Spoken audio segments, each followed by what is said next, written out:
కృష్ణదేవరాయలు కేవలం 20 సంవత్సరాలు మాత్రమే పరిపాలన చేశాడు. 1509 నుండి 1529 వరకు 20 సంవత్సరాలు మాత్రమే పరిపాలన చేసింది. ఆ మహానుభావుడు చేసినటువంటి మహత్తరమైనటువంటి కార్యాలు రెండు. ఎక్కడ రాజ్యాన్ని జయించిన ఆ ప్రాంతంలో దేవాలయాల గురించి ఒక పర్యవేక్షణ పరిశీలన చేసి పురాతనమైనటువంటి ఆలయాలు ఏవైతే ఉన్నాయో అవి శిథిలావస్థలోకి వచ్చినటువంటి ఆలయాలను గుర్తించి వాటిని జీర్ణోద్ధరణ చేయటం, వాటికి నిత్య నైమిత్తిక కార్యక్రమాలకి అవసరమైనటువంటి మాన్యాన్ని సిద్ధం చేయటం, పూజాధికాలకు సక్రమంగా జరగడానికి అవసరమైనటువంటి సర్వాన్ని సంసిద్ధం చేయటం ఒక పని అయితే, మనకు తెలుసు, చరిత్ర చదివినటువంటి మనందరికీ తెలుసు, తిరుమల వెంకటేశ్వరునికి ఆయన 7 వారాల నగలు సమర్పించింది తెలుసు. అనేక దేవాలయాలను జీర్ణోద్ధరణ చేసింది. అటు ఒరిస్సా తీరం నుండి ఇటు తమిళనాడు దగ్గర నుండి కర్ణాటక వరకు ఈ మధ్యలో భూభాగం అంతా కూడా అనేక వందల వేల దేవాలయాలని ఆయన పోషించాడు, జీర్ణోద్ధరణ చేశాడు. ఇది మనకు చరిత్ర చెప్పేటువంటి సత్యం. రెండో విషయం ఏమిటి అంటే, ఆ ప్రాంతాలలో ఎక్కడైతే నీరు కొండల నుండి కోనల నుండి వచ్చి చేరుతూ ఉందో, నీటి నిలువకు అవకాశం ఉందో ఆ ప్రాంతాల్లో చెరువులు త్రవ్వించాడు. పెద్ద పెద్ద చెరువులు త్రవ్వించాడు. ఇప్పటికీ కూడా వందల చెరువులు, కృష్ణదేవరాయలు త్రవ్వించిన చెరువులు ఇప్పటికీ ఉన్నాయి. మనం ఒక్కొక్కటి పూడ్చుకుంటూ వస్తున్నాం.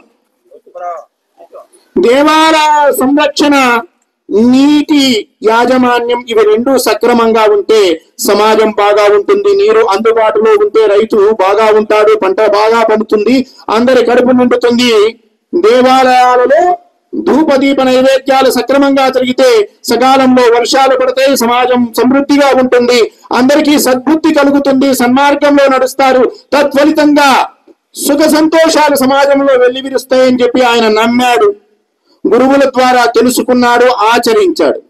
ఈ 20 సంవత్సరాలని గోల్డెన్ ఏజ్ అని చెప్పి చరిత్రకారులు, ప్రపంచ చరిత్రకారులంతా కూడా అభివర్ణిస్తారు. రతనాలు రాసులుగా వీధుల్లో పోసి అమ్మినటువంటి చరిత్ర కృష్ణదేవరాయల కాలంలో మనకు కనపడుతుంది. ఇంత వైభవం ఎలా సిద్ధించింది అంటే, ఆనాడు దేవాలయాలు పరిపూర్ణంగా సంరక్షించబడ్డాయి. ఆయన పరిపాలనలో ఉన్నటువంటి ఆలయాలన్నీ కూడా సంరక్షించబడ్డాయి. సమాజం సుభిక్షంగా ఉంది. ఈరోజు దేవాలయాలకి లక్షల సంవత్సరాల నుండి, వేల సంవత్సరాల నుండి మన ఆలయాలకి రాజులంతా అందించినటువంటి మాన్యాలు, సంపద, ఆభరణాలు లక్షల కోట్లు, వేల కోట్లు, లక్షల కోట్లు ఉంటుంది. ఈ రోజు హిందూ సమాజం కావచ్చు, దేశంలో ఉన్నటువంటి దుర్భరమైనటువంటి పరిస్థితుల్ని, దారిద్ర్య స్థితిగతుల్ని అన్నింటినీ కూడా 1-2 దేవాలయాలు మార్చగలిగినటువంటి శక్తి ఉంది. కానీ దేవాలయాల ఆస్తులు దేవుడి అధీనంలో లేవు. ఈరోజు దేవాలయాల సంరక్షణ హిందూ సమాజం చేతిలో లేదు. ఈ రోజున దేవుడి సంరక్షణకే దిక్కు లేదు. అనేక సంవత్సరాల నుండి ఈ దేవాలయ కేంద్రాల మీద అనేకమైనటువంటి దాష్టికాలు జరుగుతూ ఉంటే హిందూ సమాజం పట్టించుకోలే. ఈరోజు పట్టించుకోవలసినటువంటి అవసరం వచ్చింది. మన ఉనికిని మనం కాపాడుకోవలసినటువంటి పరిస్థితి దాపురించింది.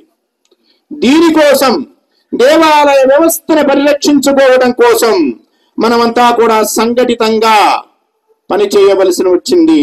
ఏ రాజకీయ నాయకుడిది తప్పు లేదు, ఏ అధికారిది తప్పు లేదు, ఏ వ్యవస్థది తప్పు లేదు. హిందూ సమాజం బేలగా, దీనంగా కళ్ళప్పగించి చూస్తుంది కానీ ప్రతిఘటించదు.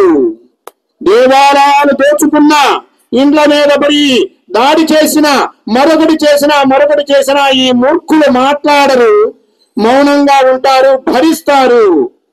చావనైనా చస్తారు కానీ బయటకు రారు అనేటువంటి బలమైనటువంటి ఇది కొంతకాలంగా సమాజంలో పాతుకుపోయింది. దీన్ని మార్చవలసినటువంటి అవసరం ఉంది. దీనికోసం మనమంతా సిద్ధం కావలసినటువంటి అవసరం ఉంది.